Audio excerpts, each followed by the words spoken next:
Hello everyone, DCB here, and welcome to another video. In this video we are going to discuss why do we have a leap year, why do we have a 29th of February, which is today, when normally February has 28 days. So we use leap years to keep our calendar in sync with the seasons. How do leap years work, and how often do they occur? I'll be using a diagram to help explain this as well. 2020, of course, as we know, is a leap year, and the day is the 29th of February 2020.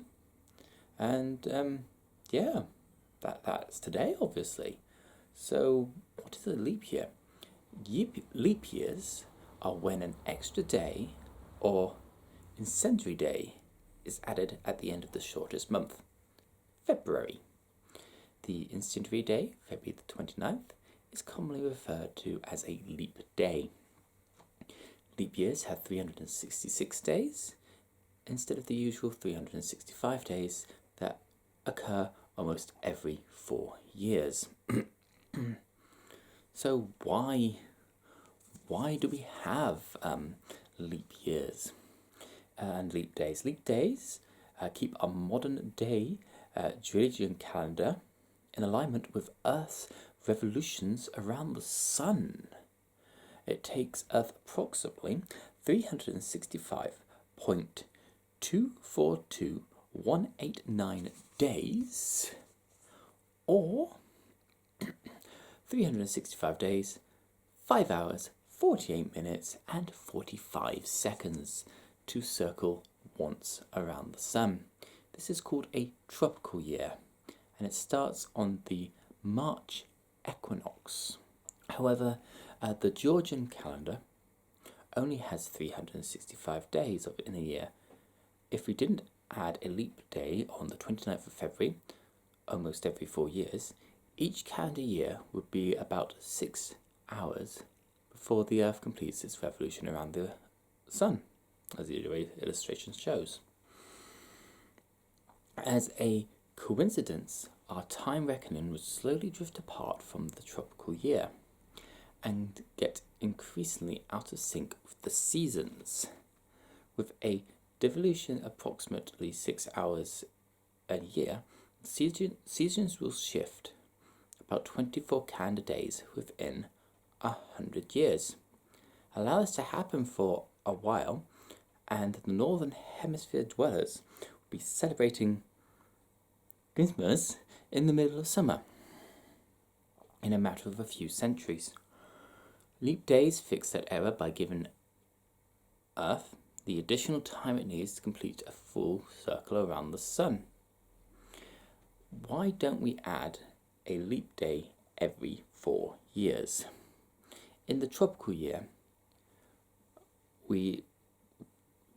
if the tropical year was exactly 6 hours longer than a calendar year with 365 days, we could use the Julian calendar, which added a leap day every 4 years without expectation. The division would grow to exactly 24 hours over 4 years, and the Earth would need exactly 1 day to catch up with the position in its orbit where it was 4 years prior. However, the division between the common year and the tropical year is little less than 6 hours. The duration calendar addresses this by employing a slightly more completed set of rules determined which years are leap years. It is still not perfect, but the resulting division is very small. Leap year's rules and how to calculate a leap year. In the duration calendar, 3 criteria must be taken into account to identify leap years. These are: the year must be evenly divided by 4.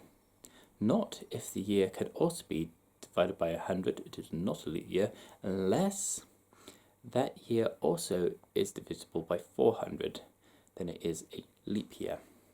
According to these rules, 2000 and 2400 are leap years, while 1800, 1900, 2100, 2200, 2300 and 2500 are not leap years. The year 2000 was somewhat unique, as it was the first instance where the third Cedrian was used in most parts of the world since the start of the transition from the Julius Caesar calendar to the Trajan calendar in 1582. Leap years in the Western calendar were first introduced over 2,000 years ago by the Roman general Julius Caesar. The Julian calendar, which was named after him, had only one rule. Any year evenly divided by 4 would be a leap year. The formula produced too many leap years, causing the Julian calendar to drift apart from the tropical year at a rate of 1 day per 128 years. It was not corrected until the introduction of the Georgian calendar more than 1,500 years later, when the number of days was skipped to realign a calendar with the season. There were also leap months. The ancient Roman calendar added an extra month every few years to stay in sync with the seasons, similar to the Chinese leap months. So yeah, that is the history of leap years and why we have them. I hope that you enjoyed this video. As always, please do leave your comments in the thoughts below. What do you think of leap years? Do you think we still need them? Is there a better way that we can get around this issue of our calendars not actually being in sync with the Earth's rotation around the Sun? Click on any other videos you like, subscribe to the channel if you've not subscribed already, and until the next time, this is DCB. Knowledge is power if we use it wisely.